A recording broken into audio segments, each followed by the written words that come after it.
Welcome to Act 2 You're On. Join us weekly at our studio roundtable as Rhonda and Kate invite spectacular guests to weigh in on staying vibrant and healthy. Launch your next great act with authenticity and purpose. Summon your courage, superstar, and step into the limelight. So grab a coffee or a martini and let's set the stage for a grand entrance. It's Act 2. You're on. Greetings, friends, and welcome. I am Kate Levy, and I'm here with my stellar A2YO co-host. I'm Rhonda Garvin Conaway. Thanks, Kate.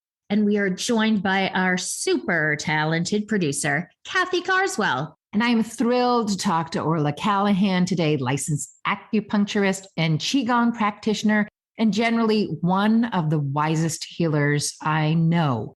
So to our listeners, are you in chronic pain? Do you feel stuck? Is your energy low? Beyond the reactive approach of Western medicine, are you ready to explore other proven methods that bring with them thousands of years of evidence and efficacy? Yes. Yes. Good. Me too. Then this is a timely conversation for you and for Rhonda and for me as well. So let me tell you a little bit about Orla Callahan, who received her master's in acupuncture in 2008 and is licensed by the Massachusetts Board of Medicine. She's been practicing in Natick since 2016. She is also a Qigong instructor, Qigong from which acupuncture originated. And she uses this practice to help her patients and herself with self-cultivation and all kinds of health issues. Deeply wise and contemplative, a session with Orla is purposeful, carefully considered and constructed, and healing for the body, mind, and spirit. I know because I speak from experience.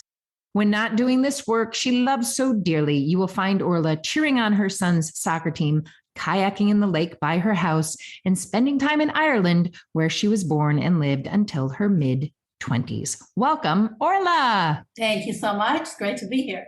Well, I am thrilled that you're here. You've been a really important person, not only allowing me a different approach to healing through acupuncture, but then I loved learning Qigong with you. And I look forward to continuing that practice as well, because that has been remarkable for my body. That's just an endorsement for folks out there who might be in chronic pain, because Orla is definitely part of the reason that I am no longer in such chronic pain. So there's hope for you out there, folks, if you've been in pain. Awesome. Seems like you made a big career transition to arrive at acupuncture. So can you talk about that transition and what led you to acupuncture? Well, so the transition was from my first career, which was industrial engineering. So I worked as an operations consultant in the semiconductor world for a good few years, 6 or 7 years. You know, it was rewarding in the beginning. Somehow I ended up there based on my schooling, like going to school as a kid. I probably never heard of acupuncture, but I do know I was always really interested in energy, the whole concept of energy, what it is, how it works, everything from electricity to that feeling you get when you walk into a room and you know that people in there just had a fight. Right. So that kind of thing. So always fascinated by that. Anyway, I had no idea, how to make that into a career when I was a teenager. And anyway, I ended up studying engineering, which was fine. I liked it to a certain extent, had some great experiences in my first years. I worked for a really small company. And then I thought, oh, is this it? Wow, I do not think I'm going to be doing this in 40 years' time. Big picture now that I can look back, it was a very male-oriented world, which has definitely influenced me now and where I want to go with my big picture of my purpose, which is helping women find a level playing field in the world. So anyway, my work as an engineering consultant, it actually wasn't a full 180-degree turn, I realized, so it was all about solving problems. And really what that meant for me was helping people work together. The heads of different departments would often clash, not speak to each other, or whatever, those kind of problems. That's what I helped with. Then I made a big change, and now I'm an acupuncturist, However, there's such an amazing similarity because the work I do now is helping all of the body parts integrate, work together, communicate with each other so that we are at our optimal level of functioning. So I will say now that I can look back, absolutely, there are similarities. I love that example because I don't know that anyone would necessarily draw a line like that. What a beautiful metaphor, right? That we're communicating and our body needs to communicate as a system and function together, just like we do as relational people. Amazing. Right. Absolutely. Absolutely. And that is what it's all about. That's what acupuncture is all about. It's about relationships and it's about oneness. The whole concept, everything is connected. So say more for me and for our audience about what the story became as you were working in the engineering field, doing the work you were doing, and then acupuncture. Did you have a personal experience with it? How did it come to be? No, I did not. For many people, they experienced acupuncture and they thought, wow, this is amazing. I want to learn more. So no, not my story. I was just kind of searching. I knew I wanted something in the healing world, and I knew it wasn't Western medicine. I didn't know why. But so what I love about it is that we work with the positive, right? We work with the potential of the person, and it's very much a positive experience. Like I want to connect with the good every day. As opposed to, I know many wonderful people that are in Western medicine, but what totally like pushed me away was it really is to do with illness and disease. And I don't want that. I don't want to be thinking about illness and disease all day, every day. So that's what I can say in terms of why the transition, was a holistic Eastern way of thinking. I don't really know how it happened. Like, I don't have a big story. I was searching. I was totally searching there. And there's a school, an acupuncture school in Newton. It has moved now. It's in Worcester. And I thought, okay, this seems pretty, viable. It's been around a long time. It's pretty well established. I'm going to look into it. It was kind of like that. I looked into other things briefly, Ayurveda medicine. I did take some classes in body work just to see how I felt, am I comfortable working with the human body? So I actually became a massage therapist. I took one class. I loved it. So I kept going and I became a massage therapist while I was still in my engineering world. And then I just knew it's like, okay, I have to go this way, work with people in their, to help them feel better, function better, operate better.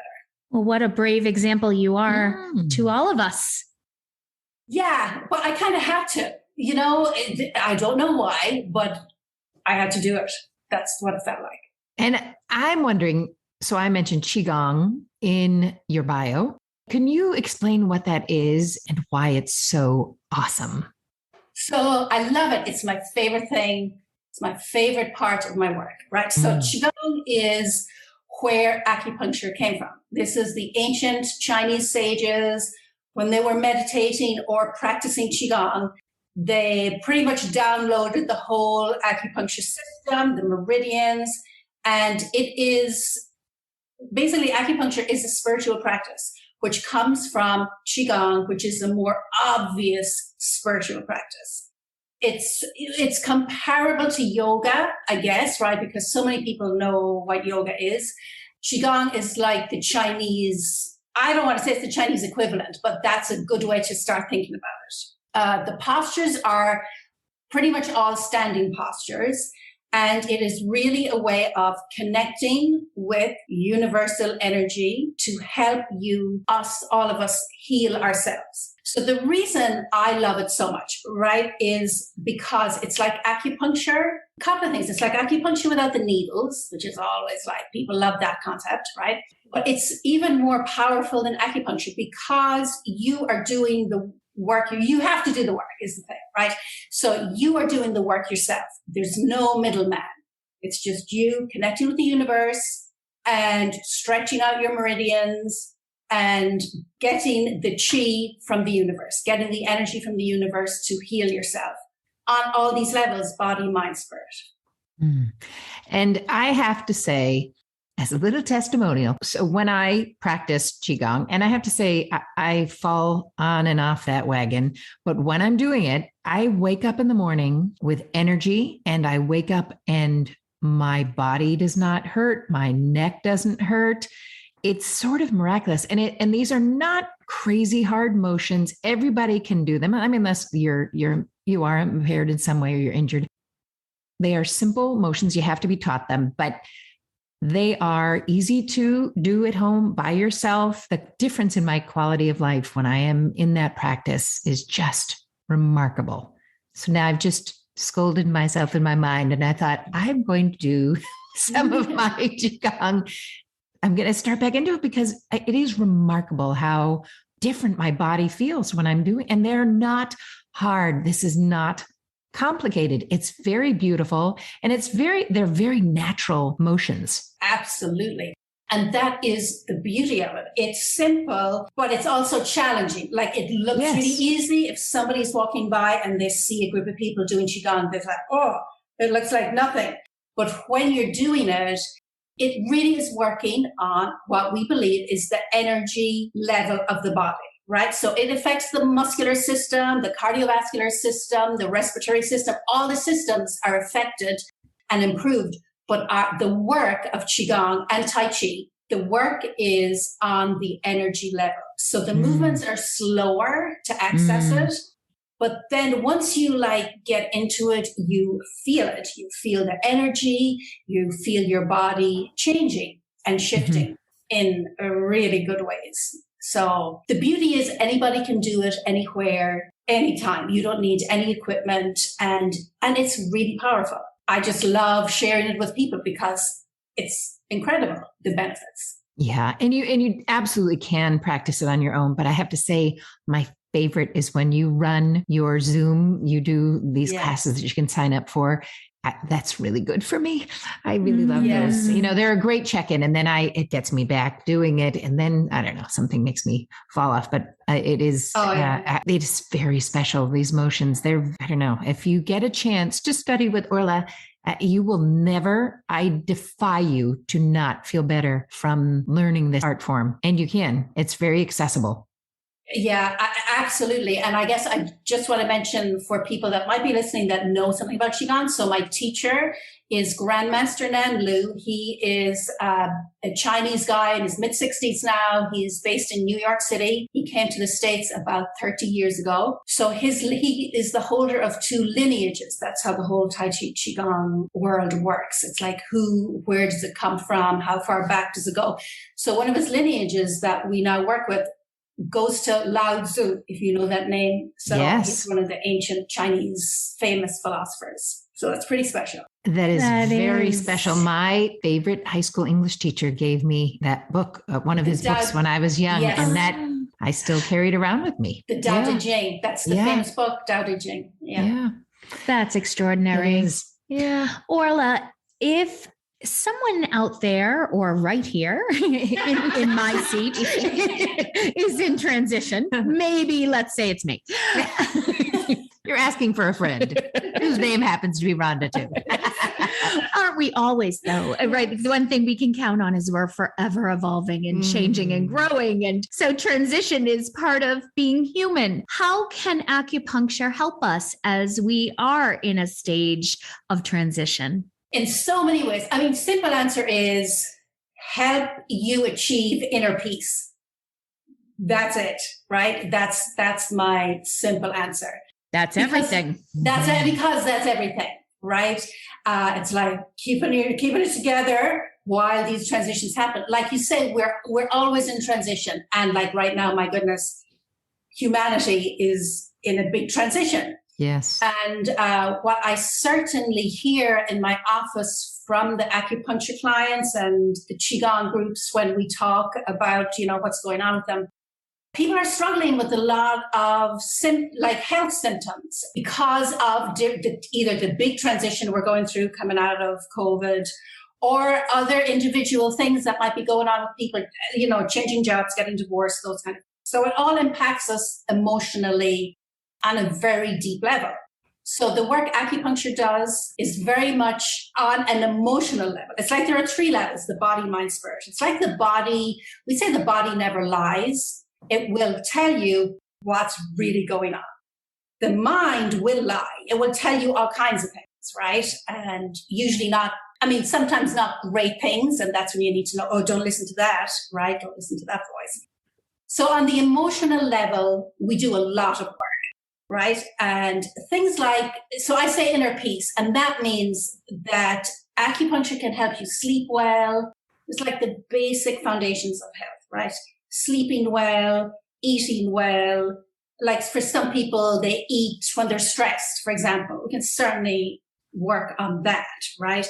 Moving well, thinking well, and pooping well. They're generally the 5 round foundational aspects of health. Physical and mental. Acupuncture can do all of those things, help with all of those things. And what I see then is like the physical manifestation. It can be such a wide range of symptoms that people come in suffering from, right? They'll have the physical symptoms, but the goal is oftentimes the real problem is they're going through some kind of a transition. It could be a good transition as well, right? They're moving somewhere new and exciting, but it's still emotional. So their sleep is off. So it's like helping them calm down, remember how amazing we are as human beings, how much potential we have to heal ourselves. And I really believe, get better all the time. I don't think we have to suddenly reach a certain age and decide, oh, this is it. It's all over. I don't believe that. Mm-hmm. I think we can continue to get better and spiral up, basically, to better health. Yes, let's spiral up. Oh, I love that image. Yes. I talked about the physical benefit for me, but I also would say that there's a clarity of thought. It's almost like I'm walking around like in the fog of concussion or something. And I feel like when I'm in the practice of Qigong and when I'm in for regular acupuncture, it is energy flow. I find decision making comes faster or more naturally. It's remarkable. I believe, and this is what's so exciting, it really does put you in touch with your true self, which is such a thing everybody's talking about now because we're past the stage of, at least, where we live, right? We have enough to eat, we have a place to live and all the rest. So now it's like people are trying to self-actualize or, find their purpose, all those kind of things. And I know there are many people going through those kind of transitions of trying to leave behind some kind of safety and then jump into what they really want. And at that level, so I'll talk for a second about the spiritual level of Chinese medicine. So Chinese medicine incorporates acupuncture, herbs, Tai Chi and Qigong, cupping, made famous by Michael Phelps, and, 1 or 2 other modalities, Moxa, for example, right? So that is the umbrella of Chinese medicine. And I just want to talk for a moment about the spiritual level of acupuncture and Chinese medicine, because this is the highest level.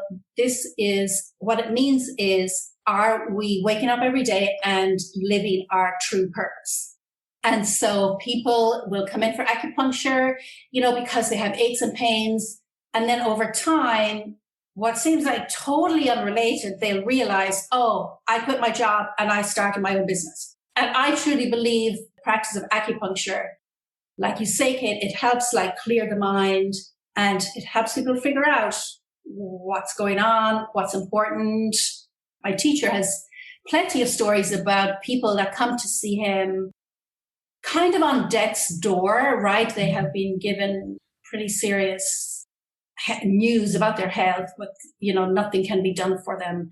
And his message to them is always, what do you want to do? And so there's a great story about this one guy in New York City who left his high-powered job that was really stressing him out, and he went to Florida and he lives on a boat, and he was given, a few months to live, and now 4 years later, he's doing great. And the whole idea is about really realizing what makes you happy, what is your purpose, big picture stuff of what's it all about? And, oftentimes those aches or pains or more serious health issues can be the signal from the inside saying, hey, something's up. You need to change course. You need to transition somehow. Mm-hmm. So for skeptics out there and for folks who have also maybe exhausted their options and they've just kind of given up, what can you advise them regarding acupuncture, Qigong, and the other tools that you offer? So some people are desperate when they come into my office, and I understand that. So I say, just give it a try if you're open. But I also believe it's not for everybody. You know, there are definitely skeptics that should try something else because they're more willing to try something else. You know, their belief system is elsewhere, and that's fine. You know, that's fine. I think there is something for everybody in the healthcare world. But if people are curious, they want to give it a try, oh my goodness, just try it. And allow yourself a few visits, like 3 or 4 visits is what I tell people when they come for acupuncture. Just allow your body to experience it over time. And, 9 out of 10 times, more than 9 out of 10 people love it because they feel the benefits. And regardless of why they come for acupuncture, this applies to Qigong as well. They feel relaxed.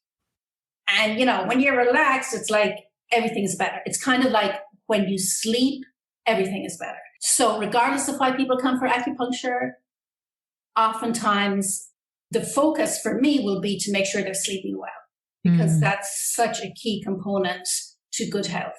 So curious, open, and not intimidated. I feel like we have a little conversation and then a lot of the revelations, they just come. It's not because you're digging around. I don't even know that I'm digging around, but I feel like the energy starts to flow. And it's like I was saying, decisions become a little bit easier and things just become a little more clear. And it feels kind of like it's magic, but then it doesn't. It just feels like, oh, I've been actually returned to myself. Whatever felt stuck in my body, I'm not like my mind's not concentrating on that anymore. And it's freed up to have bigger, better thoughts. That's exactly right. That's exactly right. It gets you back in your body, settles down the mind so you can. So on one way, that's how the body heals itself. It just kind of gets us out of our own way, and then it goes to work to heal itself. All right. Because, right afterwards, I'll have to immediately text you and get back in. Enough said. These are amazing directions that we can all go in through this practice that you offer. And I'm curious if you could jump into the next segment of our interview and tell us that one thing, and maybe it's a few things, that our audience could benefit from hearing about what's most helpful. Maybe it's something you've experienced. It's that golden nugget that you can share that we can hold on to help us do transition in life with a bit more ease and a bit more grace and a bit better health. So I thought about this one. So honestly, I will say, I think the practice of Qigong personally has changed my life, and it has helped me believe that anything is possible, and that life can keep getting better, and that, I can go through whatever transitions come about. And, and it's not all fun and games, but it has really made me stronger. And the changes I have seen in other people are remarkable. So absolutely, Qigong is really, really helpful for transitions, right? And also, like we just talked about, acupuncture can help you achieve inner peace, help you sleep better, basic tenets of health, regardless of what might be going on. So then the other thing I'm going to mention, this is ancient natural medicine healing, the dandelion, okay? The image of the dandelion is, it pops up everywhere, and it's like you can't get rid of it in your garden, no matter what you do, right? You go to Home Depot or your local garden center, and you get all these chemicals, and you spray the dandelion, and even though it might wilt, but it's like, the next day the cousin pops up. You just can't get rid of the dandelions. So what I suggest is that you eat dandelions, especially in springtime, or the season we're in right now. It really helps the liver, which is also the season we're in right now for spring. But dandelions are amazing. If you can connect at the level of the essence of the dandelion, nothing will stop you. You will go through your transition, because just like the dandelion growing out in your yard, nobody can get rid of it. If you become the dandelion, nothing will stop you. So you can make tea from it. Yeah. So you can pick them from your yard and boil them that way and make tea, or you can just like saute them and eat them as a salad, or you can buy them in grocery stores now that, they're easy to find. But that is my nugget. Love that. Two nuggets. Why did the dandelion get a bad rap? Yeah. And I've had dandelion tea. It's quite nice. Yes. Yeah. But right out your own back door. Yeah. So the tea, this is very general, but the tea will generally be way too weak to get this level of connection. You need to buy the green dandelions, boil them, and drink that tea. All right. I'm giving it a whirl. So I am the timekeeper. So we're sadly coming to the end of this awesome conversation. But before we go, let me ask, what is coming next for you, Orla? Well, moving further along with all these aspects of my work that I love. So, for example, the whole conversation is about transitions. Like what I do see every day is we are all going through a big transition right now. Keeping myself strong and then helping other people just move through the next few months, the next couple of years, help people. There's been so much fear and everything over the past couple of years. I feel like I want to help people remember how powerful they all are, how the body can do so much, and how we just need to tap into that wisdom of our body and remember like how amazing we are. And try to lift some of the emotional turmoil that's definitely out there. A lot of worry, a lot of fear. So basically working with my clients to help them feel good, just to help them feel good in themselves with their health. My bigger picture is also that, but I really believe it is time for the women to step up to more equal roles. And my role in that, it's the same. I want to help women achieve better health so they can go out there and, save the world. And spiral up. Yes, spiral up. Yeah. Spiral up. Well, we're going to join you. Oh, amen. Yeah. We're on your team. Done. Right. Yes. And I'll be calling for my appointment soon, like immediately, actually. So thank you. Thank you so much for joining us. I thank you for all the impact that you've had on my life for sure, but for sharing your wisdom and your presence here today. My pleasure. Okay, you have important work to do for the world. So we're honored to get to share your wisdom and your goodness and to let folks know that you can feel better and you can do better. And this might be really an important moment for you to have had this conversation. My hope for you is, if you don't live in the Massachusetts area and you can't meet Orla, you actually could do Zoom classes with her and learn Qigong that way. But I hope that you know that there are lots of different ways to feel great and to spiral up because the world certainly does need us all at our best. Yep. Thank you. Thank you for this wisdom. My pleasure. So folks and friends, please know that you can find out more about Orla and learn about when she's having these amazing classes, et cetera, at orlacallahan.com. Or you can find her at LinkedIn. Let's do it. Yes. All right. Thank you so much, Orla. It was a privilege and a pleasure to have this conversation today. And a big thank you to Kathy Carswell, our producer, for making it all possible. Mm-hmm. And so it's left to me to say, go forth, be brave, live well, and do good, because it's Act 2. You're on. Act 2 You're On was brought to you by Act 2 Share Our Stage. You can find us at a2yo.com and also on Facebook, Instagram, and LinkedIn. Please download, listen, and subscribe wherever you find your podcast. You can support us using Patreon or buy us a coffee. I do like coffee. No, you don't need any more caffeine, Kate.